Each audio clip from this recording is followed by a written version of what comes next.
So you've gotten yourself a new speaker, the PartyBox 1110 to be exact, or 2 if you're feeling a bit fancy. But you have a dilemma. How can I make the most out of my new speaker?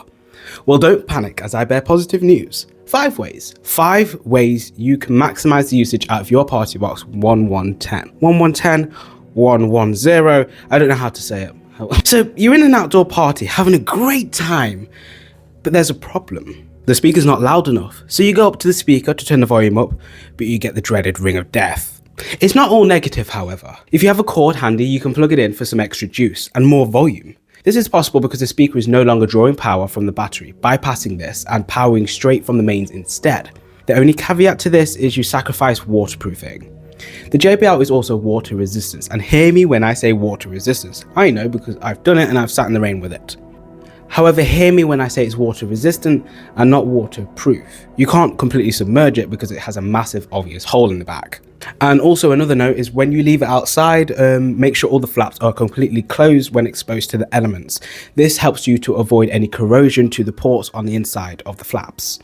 However, if you're still looking for more volume, you can adjust the EQ settings, reducing the low ends and boosting the high ends for more perceived volume, especially outdoors. Hey, yeah, you. Subscribe and I'll do one push-up on one of these on my back. You can connect 2 JBL speakers in 2 ways. The first way is daisy chain. You can chain multiple speakers together. All you need is an aux cable. The speaker receiving the Bluetooth connection will pass the signal through the cable to the other speaker. However, there is an issue with this. If you choose this method, you'll quickly find that the other speaker is quieter than the other. To mitigate this issue, you can raise the volume full to full blast on the other speaker.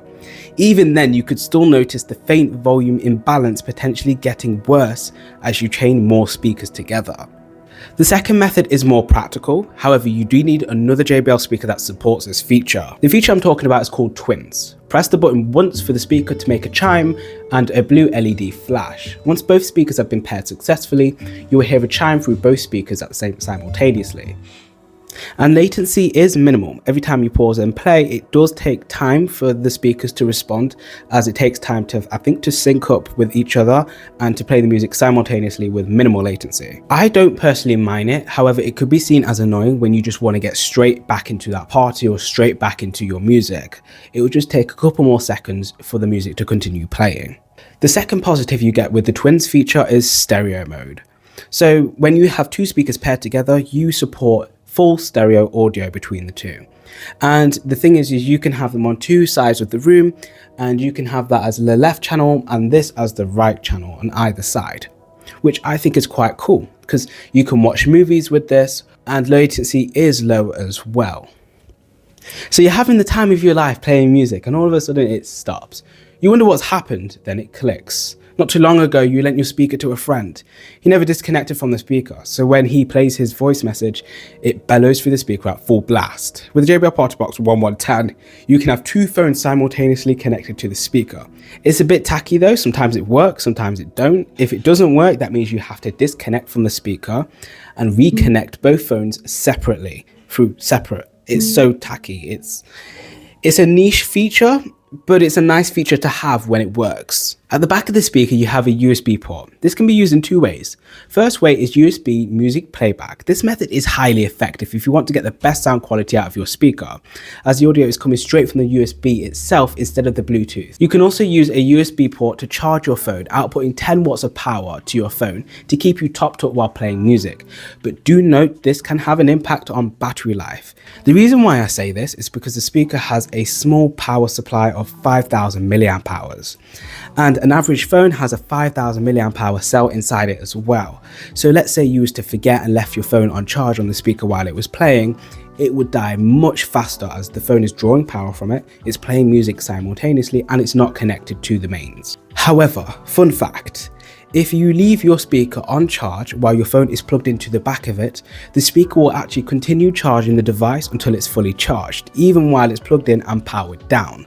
You'll know when it's in this mode because the power button will glow an orange hue. Positioning your JBL PartyBox 1110 strategically can significantly enhance your audio experience. The placement of the speaker can play a crucial role in how the sound waves interact with the surrounding environment.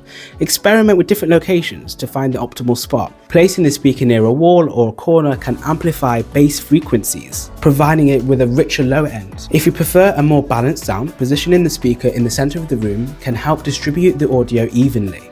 Rooms with softer furnishings may absorb the sound, while harder surfaces can reflect it. Once you find the sweet spot, wherever that's on the ceiling, the floor, the corner, anywhere literally, you can get the most out of your PartyBox 1110.